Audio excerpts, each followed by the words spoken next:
Bonsoir à toutes et à tous, nous sommes le mercredi 29 décembre 2021 et le compte à rebours vers 2022 a bien commencé. Bienvenue donc dans votre tranche info en direct du studio de Canal 10 et en live stream Facebook. Nous retrouvons notre page rétrospective dans le journal et un focus à 19h dont le thème sera artistes et mobilisation. Tout de suite, les titres de l'actualité locale et régionale.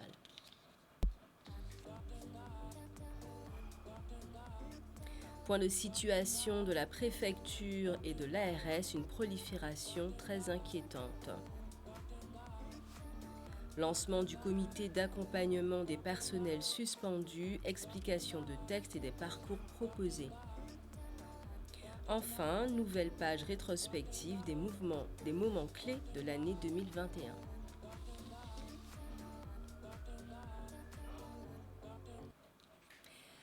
Et nous ouvrons donc cette page d'information avec quelques actualités sur l'épidémie de Covid. Tout d'abord, point Covid aujourd'hui à la préfecture.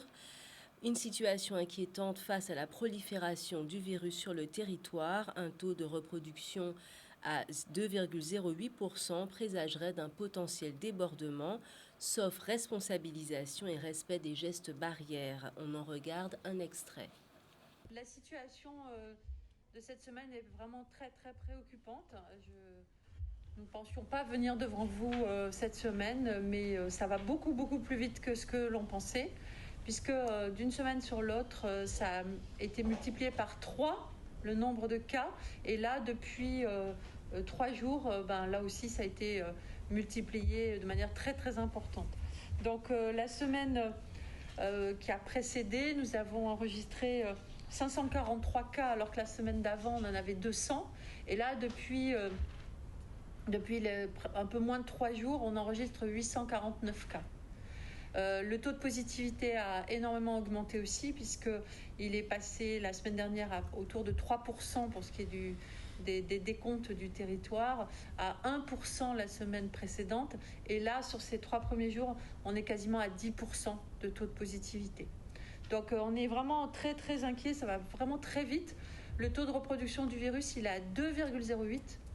Donc vous savez qu'il faut que ce soit inférieur à 1 pour qu'on soit au moins stable, voire que ça diminue. Et là, on est à 2,08 contre, nous étions à 1,45 la semaine précédente et à un petit peu moins de 1 la semaine encore avant. Donc vous voyez que ça va très très vite. On l'a connu pour la 4e vague, cette vitesse incroyable de prolifération du virus. Et on a identifié que clairement, ça se multiplie dans les tranches d'âge qui ont entre 20 et 39 ans. 70% des cas sont chez ces personnes jeunes. Et nous avons finalement assez peu de cas chez les personnes plus âgées. Donc vraiment, si on peut encore faire quelque chose, c'est que ces personnes jeunes ne voient pas les personnes plus âgées ou les personnes fragiles, qu'elles ne contaminent pas leur entourage, parce que ce sont ces personnes-là qui vont se retrouver à l'hôpital d'ici 8 à 10 jours. Aujourd'hui, je demande vraiment avec beaucoup de force et d'insistance à chacun de se montrer particulièrement raisonnable, responsable et d'appliquer strictement ces quelques consignes basiques que chacun connaît mais que je me dois de rappeler. Au moindre symptôme, au moindre doute, on se teste. On limite autant que possible le nombre de personnes à l'occasion des réunions familiales ou amicales. On limite tous les contacts physiques à l'occasion de ces moments de convivialité. On ne serre pas la main, on ne fait pas de bise, on ne danse pas, on ne fait pas de check non plus, puisqu'on sait aussi que c'est une source de contamination.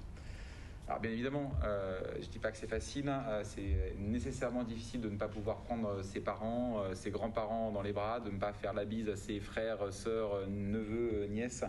Mais malheureusement, c'est une absolue nécessité aujourd'hui, et encore plus lorsque tout le monde n'est pas totalement vacciné. Donc voici quelques recommandations pour une Saint-Sylvestre sous le signe de la modération et des précautions désormais d'usage. Spécifiquement pour le 31 décembre, le préfet a décidé d'interdire toutes les fêtes dansantes, qu'elles soient dans les salles polyvalentes, les bars, les hôtels, les restaurants, et dans les discothèques qui ne pourront rester que dans un format bar. Les fêtes privées, mais qui sont bien souvent payantes et qui font souvent l'objet de communication, voire de publicité, sont également interdites et feront l'objet de contrôle. Je le dis de façon très importante, parce qu'on le sait que c'est un lieu de contamination de clusters très important, ces fêtes privées-là. Les fêtes privées qui sont payantes, qui font l'objet de publicité, feront l'objet de contrôle. Et les organisateurs feront l'objet de verbalisation et seront très clairement poursuivis. Également, mais c'est plus classique, les feux d'artifice et l'achat de carburant bidon est également interdit. La vente à emporter de boissons alcoolisées sur la voie publique et la consommation d'alcool sur la voie publique est là aussi interdite. Bien sûr, pour la période du 31 décembre, pour la période de cette fête-là, il y aura des contrôles renforcés des forces de sécurité sur cette consommation sur la voie publique d'alcool. Voilà, simplement pour conclure, je voulais insister sur le fait que nous sommes sur une période cruciale qui va conditionner potentiellement nos conditions de vie dans les prochaines semaines, dans les prochains mois, mais surtout qui peut entraîner de nouveaux drames qui endeuilleront de nouveau de nombreuses familles.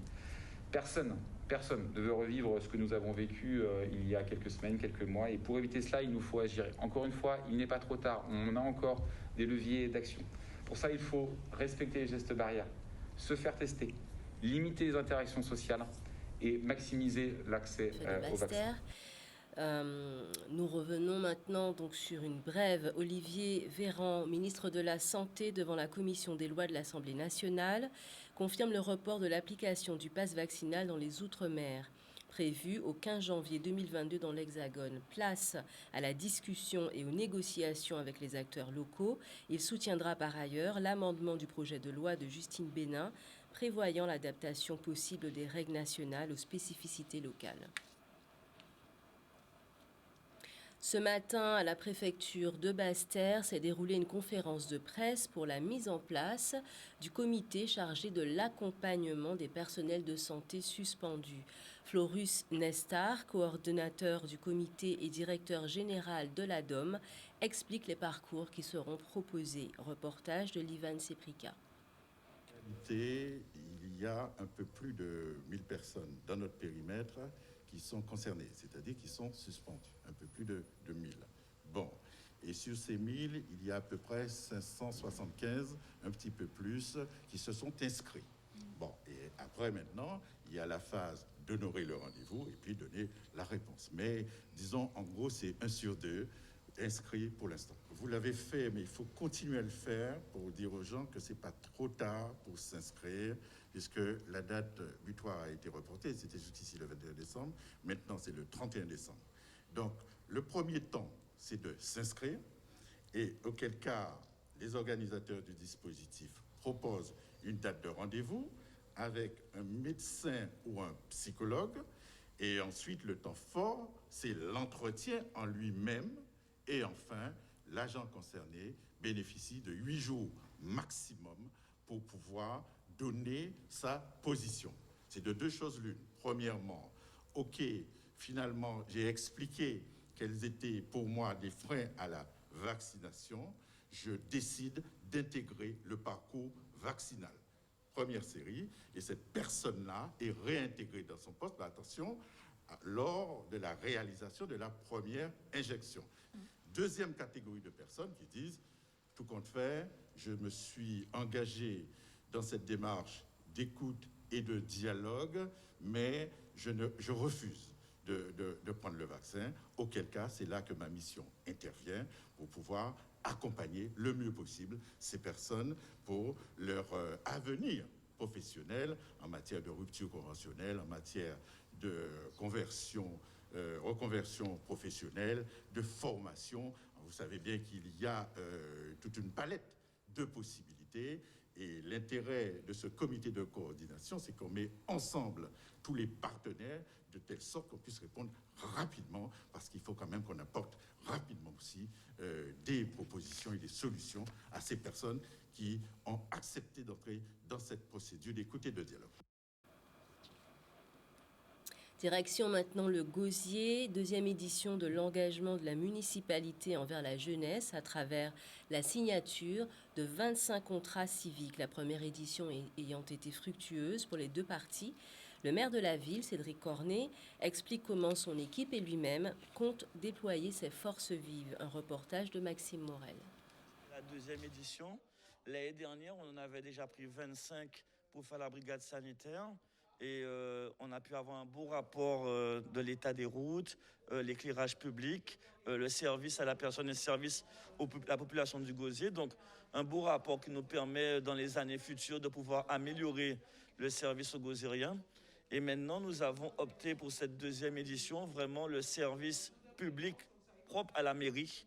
Et donc, aujourd'hui, vous avez entendu, il y a beaucoup de restauration, environnement, c'est-à-dire élagage, s'occuper de la beauté du Gosier. Et on a vraiment envie de donner à ces jeunes l'envie d'une première expérience. Ils auront d'abord une mission éducative. Donc, ils vont devoir travailler autour de plusieurs thématiques au sein des écoles de la ville, comme le développement durable, par exemple, ou le harcèlement à l'école, la violence, tout un panel de thématiques qu'ils vont devoir travailler pendant les 8 mois qu'ils seront avec nous. Après avoir terminé mon BTS, j'étais actuellement sans emploi et donc en ayant vu cette annonce, j'ai décidé de me lancer pour avoir une plus grosse expérience professionnelle, même si j'avais fait pas mal de stages avant. C'est toujours un plus à ajouter sur son CV, c'est toujours quelque chose qu'on peut dire qu'on a fait et donc surtout que ça permet surtout de ne pas rester sans activité parce que après qu'on finit l'école, qu'on reste sans activité, qu'on a besoin de reprendre, c'est ça le plus compliqué, mais grâce à ça, ça me permet de rester actif. Pour eux, que ce sera une première, nous, au niveau de la direction, on va essayer de leur donner le maximum d'informations, de formation pour qu'ils soient opérationnels. Ce contrat permet déjà de donner un peu d'ampleur à leur CV et de rajouter une ligne surtout, de pouvoir dire j'ai fait quelque chose en plus. Donc c'est ce qu'on essaie de faire. Et pour nous, la majorité municipale du Gosier, c'est très important de donner aux jeunes Gosieriens du travail et ce qu'on essaie de faire au maximum. Parlons maintenant de tradition. Aka Jacqueline est désormais partie intrinsèque du patrimoine guadeloupéen. Jacqueline Cachemire-Tol et son époux Yves Tol, après un investissement humain de plusieurs décennies pour le patrimoine immatériel guadeloupéen, ont signé aujourd'hui l'acte de vente qui fera de leur propriété et de leur collection le Centre régional des musiques et danses traditionnelles. La région se portant acquéreur envisage une valorisation muséale étendue. Des images de Stanley Manicor.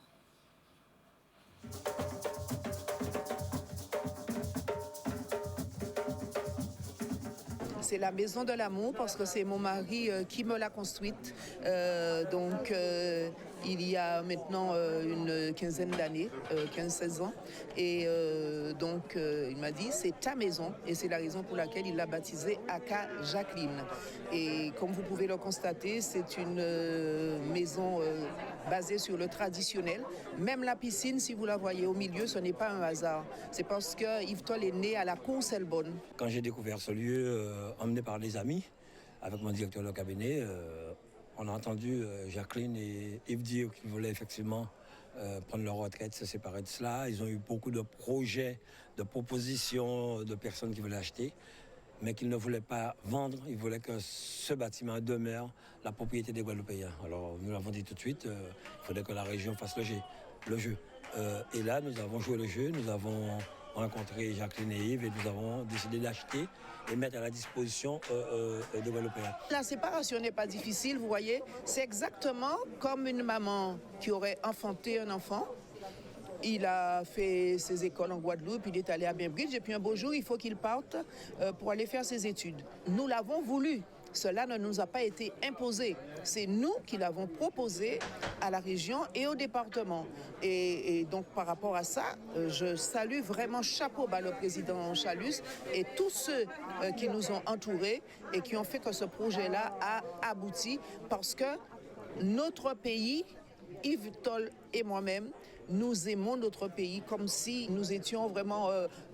il était sorti de nos entrailles.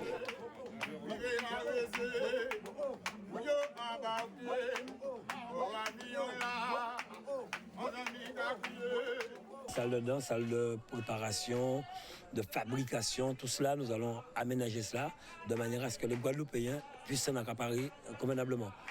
et aujourd'hui faire venir les écoles, les maternelles, nos jeunes, pour qu'ils puissent s'approprier de l'histoire, de la mémoire de la Guadeloupe.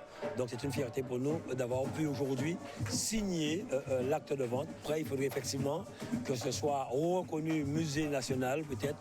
Donc on aura à aménager autour. On ne touchera pas ce qu'il y a à l'intérieur, on laissera tel quel, parce que c'est une volonté aussi de la famille Toilet des Guadeloupéens. C'est toute une équipe régionale qui prend en main le projet et qui va l'emmener plus loin.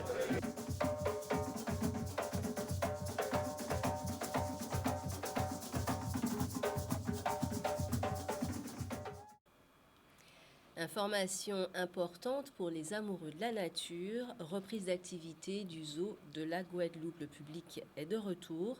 Une belle fréquentation pour une réouverture proposant de nouvelles attractions. Michel Depape a profité de la visite. Alors nous avons réouvert le zoo le 15 décembre.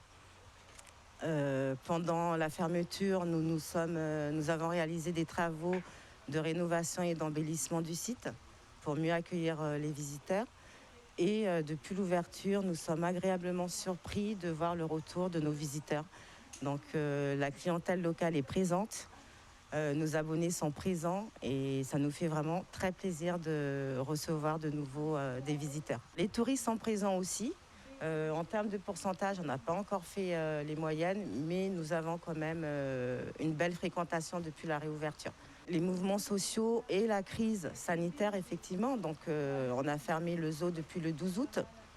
Nous avons réouvert que le 15 décembre, excusez-moi.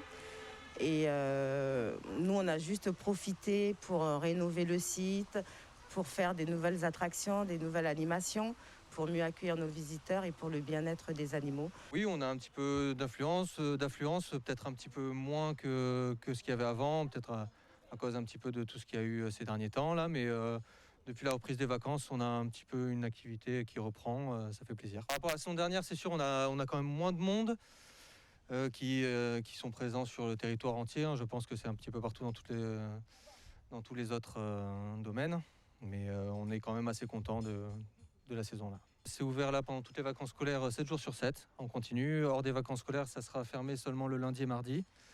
On est ouvert de 9h à 14h30 pour tous les départs sur les parcours. On a un petit parcours qui existe à partir de 3 ans.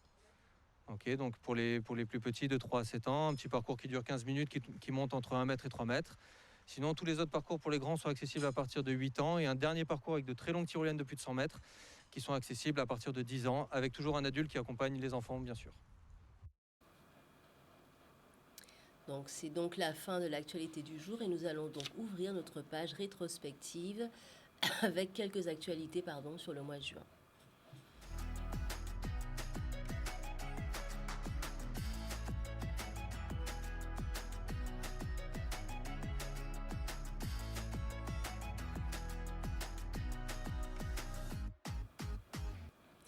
« 7 juin 2021, une commission d'enquête sur l'eau se déroulait en Guadeloupe. Le constat était consternant lorsque la vérité fut faite sur une situation indigne de la République entre bafouement des droits et gaspillage. Mathilde Panot, présidente de cette commission, était au micro d'Olivier Félix.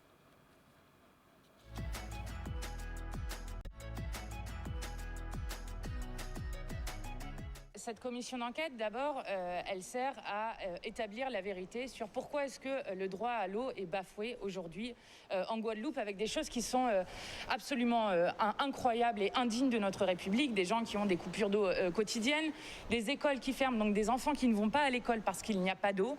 Et ça, c'est intolérable dans notre pays, un gaspillage d'eau immense puisque 60% de l'eau captée part en fuite dans les réseaux, ce qui est un immense problème.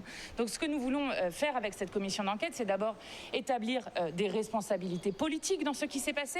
Et puis la deuxième chose, c'est que le 15 juillet, nous allons présenter un rapport avec cette commission d'enquête et que ce rapport aura un certain nombre de préconisations.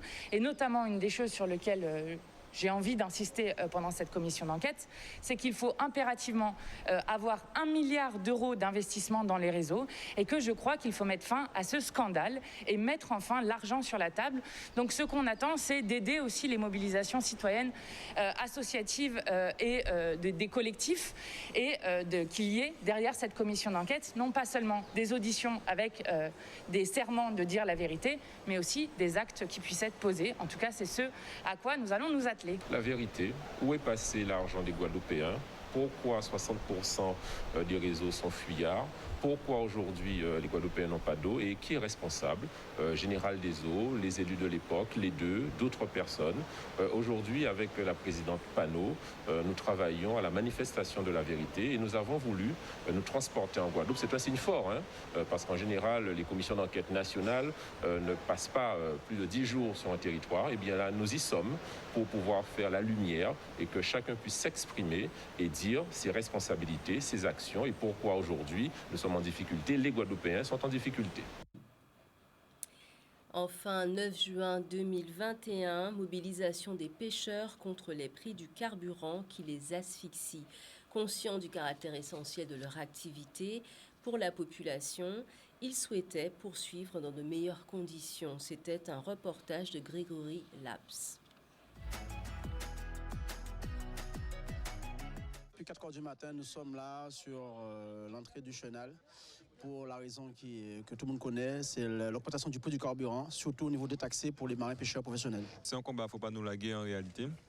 Donc aujourd'hui, là, les collègues bien exprimés souffrent à ces camarades-là et nous solidaires à tout le monde. Et le comité de pêche là, derrière ce syndicat-là à 100%. Donc aujourd'hui, là, ce que nous commandons, c'est que le carburant là, il y a une baisse significative et il faut arrêter la domination à marché Guadeloupe, Martinique, Guyane, notamment à cause de l'emprise à la Sahara. Et aujourd'hui, là, il faut nous revoir un modèle là. Le modèle là, pas qu'à convient de nous, pourtant nous avons un baril qui n'est pas cher, nous avons un carburant qui est extrêmement cher. Donc, nous avons un bitin qui paye. Et aujourd'hui, il faut nous ranger ça. Et nous sommes dans une situation aujourd'hui là, nous on en met. Mais nous sommes pêcher, aujourd'hui là, nous sommes baquer poisson. Mais il faut attraper que nous avons pris du carburant, qui a rangler nous. Alors, nous ne pouvons pas continuer. Pour savoir que l'homme marin pêcheur qui a sorti pour la journée, il a dépensé en moyenne 300 € essence. En commandé qui moun en profession haute qui ça, il a dépensé paquet l'argent, ça a été qu'à continuer. Et nous avons continué par d'avoir, nous conscients que nous avons un rôle fondamental dans la production à protéines animales fraîches pour la population. Mais pour ça peut continuer, il faut baisser le prix du carburant là de 50 centimes. Sinon, nous remettons ça de plus en plus haut et ça qui a crescendo. Mais alors, sans te vouloir dire aussi, pas d'avoir, nous pas tous seuls là dans le combat là. On te vouloir que le peuple Guadeloupe rentre en combat là, pas d'avoir on litre d'essence à 1,65 €, en commandant qui j'ai eu à faire, il travaille toujours. Alors, Guadeloupéens, levez Tibouin, arrêtez de faire prendre deux moustaches poulettes. On litre d'essence trop cher pour payer le travail. Ils n'ont pas vrai, ils ont perdre de l'argent. On nous arrêter ça. OK? Joignez les pêcheurs, et bien nous remettons le mouvement là de plus en plus haut. On est pêcheurs des îles. On y pêche de Nord-Grande-Terre, Nord-Basse-Terre, tout le monde là en fait. Aujourd'hui, c'est un petit parti, c'est-à-dire c'est le premier coup de balle là. D'autres qui viennent derrière, souvent ne pas taper ça nous voulons. Donc c'est la fin de notre journal et de notre rétrospective du jour. Nous vous remercions d'avoir suivi donc cette page d'information. Nous nous retrouvons dans quelques minutes pour un focus dédié aux artistes dans la crise. Donc nous allons parler ce soir art, artistes et mobilisation. Nous recevons le collectif pour un projet guadeloupéen de société. Nous recevons Samuel Gélas, plasticien, qui nous parlera de son exposition Blood Memories, en Martinique, à l'Atrium. Et enfin, nous accueillons quelques artistes du syndicat UniArt, syndicat Artistes Guadeloupe. On se retrouve dans quelques minutes pour le focus.